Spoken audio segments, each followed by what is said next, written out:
하루에 물 2리터는 꼭 마셔야 한다. 많은 사람들이 이렇게 믿고 있지만 과연 그럴까요? 전문가들은 이 기준이 모든 사람에게 절대적인 수치는 아니라고 말합니다. 오히려 잘못 적용하면 건강에 문제를 일으킬 수도 있습니다.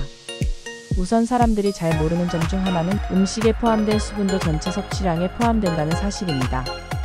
과일, 채소, 곡물, 음식 등을 통해 우리는 이미 하루 평균 700에서 1000ml의 수분을 섭취하고 있습니다. 즉, 물만 2리터를 따로 마시라는 말이 아니라는 겁니다.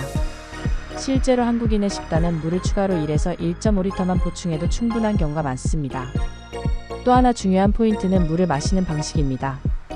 갈증을 느꼈을 때 한꺼번에 많은 양을 마시기보다는 미지근한 물을 천천히 나눠서 마시는 것이 체내 흡수율을 높이는 데 도움이 됩니다. 차가운 물은 위장을 자극하고 소변으로 빠르게 배출될 수 있기 때문에 오히려 수분이 흡수되기 전에 빠져나갈 수 있습니다. 특히 위장 기능이 약한 분이나 소화불량이 자주 있는 분들은 너무 찬물보다는 미온수가 더 적절합니다. 소변 색깔로 수분 상태를 판단하는 것도 이제는 조심해야 합니다. 많은 분들이 진한 소변을 보면 수분 부족이라고 단정하지만 사실 비타민제나 특정 약물을 복용 중일 경우 소변색이 짙어질 수 있습니다. 오히려 입이 마르는지 혀가 갈라지는지 소변 횟수는 적정한지 등 종합적인 판단이 필요합니다. 또한 갈증을 자주 느끼는 분이라면 구강건조증이나 당뇨병 같은 기저질환 여부도 함께 확인해 보아야 합니다. 또한 수분 섭취가 부족하면 밤에 소변을 자주 보는 경우도 생깁니다. 낮 동안 충분한 수분을 섭취하지 않으면 체내 삼투압 농도가 올라가고 이를 낮추기 위해 밤에 이뇨 작용이 더 활발해지는 겁니다. 오히려 수분이 부족한 상태에서 밤에 더 많이 소변을 보게 되는 아이러니한 현상이죠.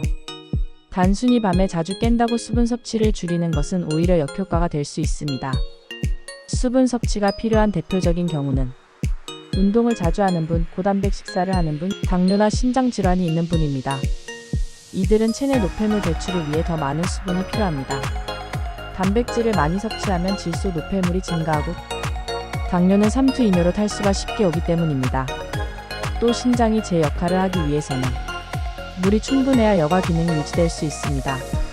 최근에는 수분 섭취와 장 건강의 연관성도 주목받고 있습니다.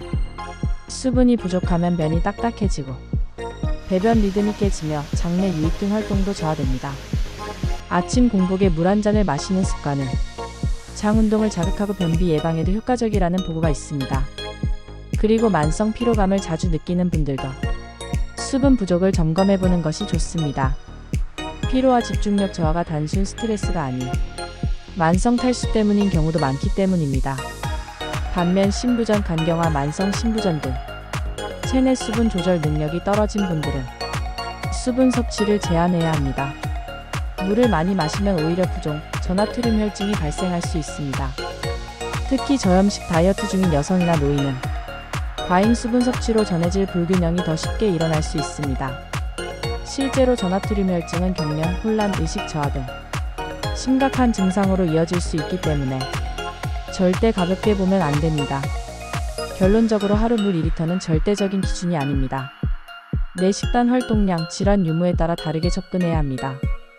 중요한 건 숫자가 아니라 몸의 신호를 읽는 감각입니다. 갈증, 소변 횟수, 피로감, 입마름 같은 지표를 종합적으로 판단하고 필요하다면 의료진과 상담하여 나에게 맞는 수분 전략을 세우는 것이 진짜 건강관리입니다. 오늘 영상이 좋았다면 구독과 좋아요 부탁드립니다.